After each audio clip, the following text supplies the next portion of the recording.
can a lost species become unextinct?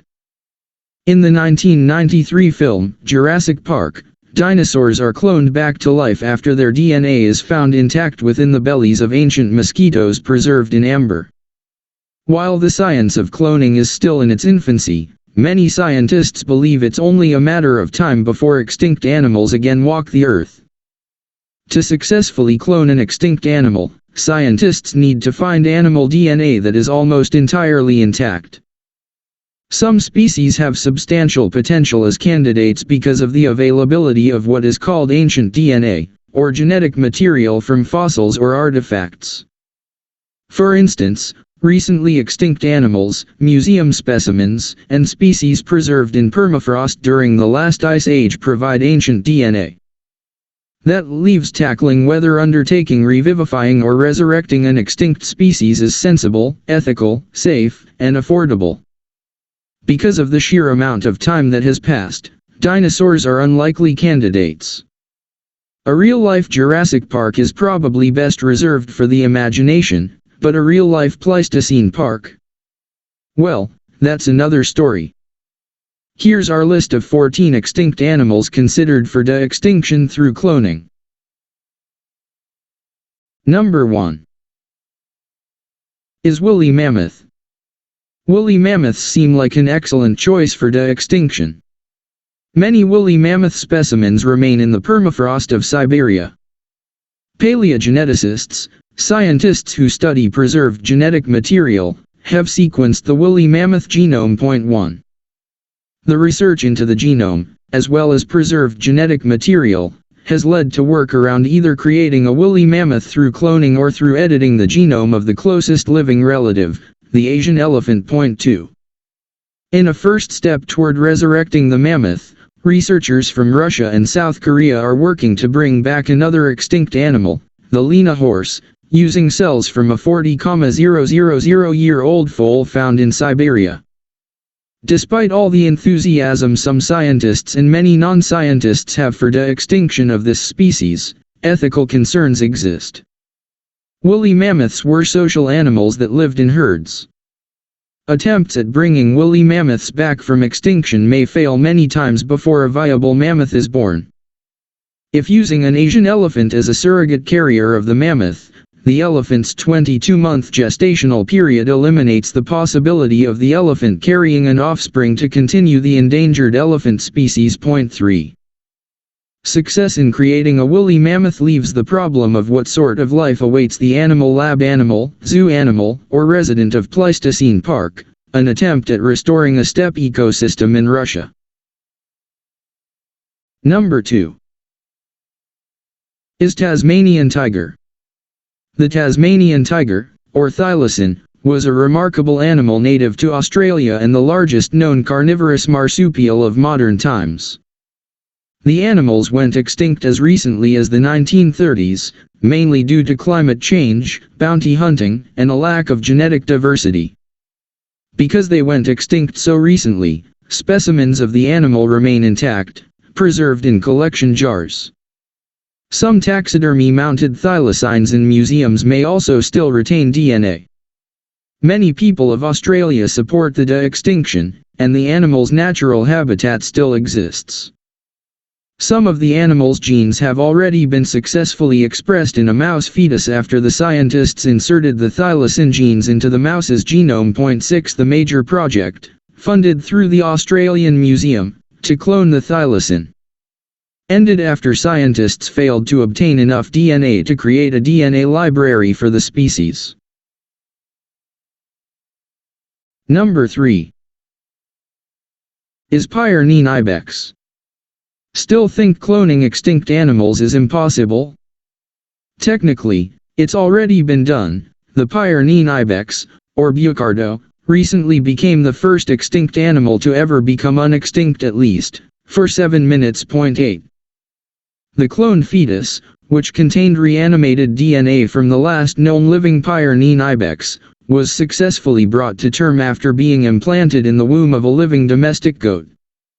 She was the only one of 154 goats who managed to carry an implanted cloned embryo to term. Although the ibex died of lung difficulty 7 minutes after birth, the breakthrough paved the way for cloning preservation programs of extinct species. The last known Pyrenean ibex was a female named Celia, who was killed by a falling tree in 2000. It was her DNA that was used to create the short-lived clone. Number 4 is saber-toothed cats. Looking at the epic canine teeth of these once fearsome cats of Pleistocene lore, you may wonder whether resurrecting saber-toothed cats is a good idea. Fossil specimens have survived into modern times thanks to the frigid habitats they once roamed. Ancient tar deposits, like those at the La Brea tar pits, preserved intact specimens, though whether there is enough ancient DNA to create a database is doubtful. This one fires up the imagination and enthusiasm in a science fiction scenario, but the realities of finding an unrelated surrogate able to carry the embryo, raising it, and providing suitable habitat mean this one is a long shot. IUCN guidelines certainly seem to recommend against it. Number 5 is moa. These giant flightless birds, similar in appearance to ostriches and emus but without vestigial wings, were once the world's largest birds. Because moas were hunted to extinction as recently as 600 years ago in their native New Zealand, their feathers and eggs can still be found relatively intact. Scientists have reportedly extracted moa DNA from ancient eggshells and mapped the genome. 10 Scientists aren't as enthusiastic as some politicians about the odds of a successful moa clone and reintroduction of the species. Number 6 is dodo. Perhaps the world's most notorious extinct animal, the dodo, was driven to extinction a mere 80 years after its discovery. Since the bird's habitat on the island of Mauritius contained no natural predators, the dodo did not evolve effective defenses. This lack of instincts led to extinction through sailors being able to kill them for food quickly.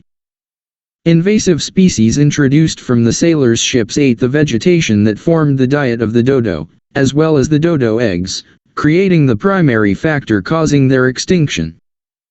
Scientists hope to recover the dodo if they gather enough DNA to create a clone to implant in the eggs of closely related modern pigeon. 13 Described as the most fun animal to bring back, the dodo could return to its native and now protected habitat.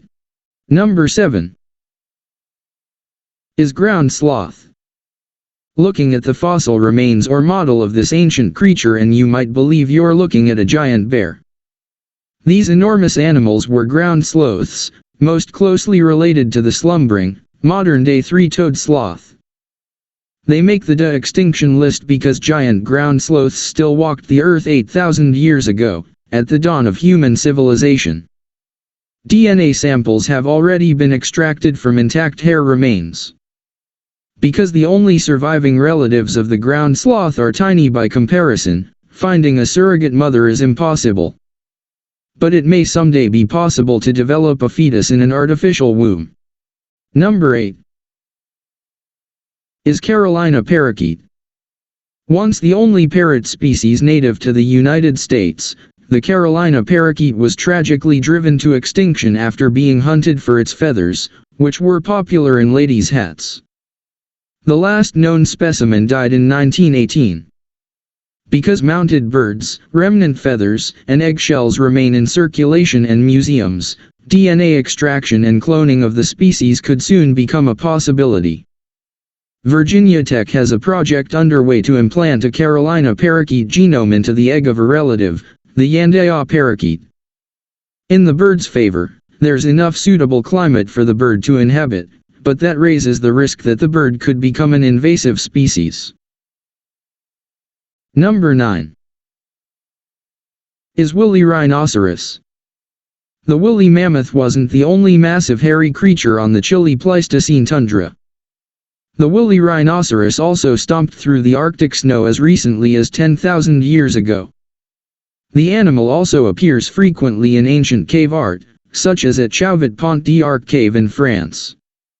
Woolly rhinos share many of the same pros as candidates as the woolly mammoth. Well-preserved specimens frequently become exposed in Arctic permafrost. Scientists have successfully sequenced the DNA and a rhinoceros could potentially carry the embryo. However, this victim of climate change lacks suitable areas for repopulation, which obviously needs to be a major consideration when undertaking such a project. What habitat does remain is rapidly shrinking due to anthropogenic or human-influenced climate change. Number 10 is passenger pigeon. As recently as 200 years ago, flocks of passenger pigeons numbering in the billions blanketed the North American sky. By 1914, ruthless hunting campaigns wiped out the species. Now, thanks to cloning technology, the animal that was once the most numerous bird in North America might have a second chance. Museum specimens, feathers, and other remnants of these birds still exist, and because they are so closely related to the mourning dove, finding a surrogate mother would be easy. Revive and Restore, an organization that actively seeks to recover extinct species, has a project well underway that would edit the genome of a band-tailed pigeon to create a passenger pigeon. They claim that returning passenger pigeons to the forests of North America will serve as a critical species in conserving that ecosystem. Number 11 is Irish elk. Another megafauna to fall victim to the ending of an ice age was the Irish elk. Calling this animal an elk is a misnomer, as DNA analysis has shown that it was more closely related to fallow deer. These results make the Irish elk the largest deer to have ever lived. Its antlers alone measured as much as 12 feet across. As with other animals that lived in the icy north during the Pleistocene, preserved specimens of the Irish elk can be readily found in melting permafrost, making it a prime candidate for being cloned technically. The reality that the inability to cope with the warming climate led to their first extinction and the lack of any habitat for large mammals in Ireland means this species would only have a future as a zoo or lab animal, which raises some ethical concerns. Number 12 is Beiji River dolphin. Declared functionally extinct in 2007, after a 6-week expedition to find one in 2006, the Beiji River dolphin became the first cetacean to go extinct in modern times due to human influence. Because of its recent extinction, however, DNA can still be easily extracted from remains. Like with many extinct species, the question remains about whether the Beiji River dolphin would have a home to return to after being resurrected. The Yangtze River system, this dolphin's natural habitat, remains heavily polluted. There's currently not enough governmental support or money to correct the issues that led to the extinction of the dolphin in the first place. Industrial pollution created during the manufacture of many products shipped to the West, including common household goods, electronics parts, and materials, and fashion items drives the pollution. Another source was the enormous amount of plastics that the Western world shipped to China in the name of recycling. Number 13 is huia. This uniquely beaked bird, once endemic to the North Island of New Zealand, became extinct in the early 20th century after museum demand for mounted specimens reached a peak. Due in part to the bird's popularity as a mascot and national symbol within New Zealand, a project was launched in 1999 to clone and resurrect the huia. The mapping of the genome has been successful.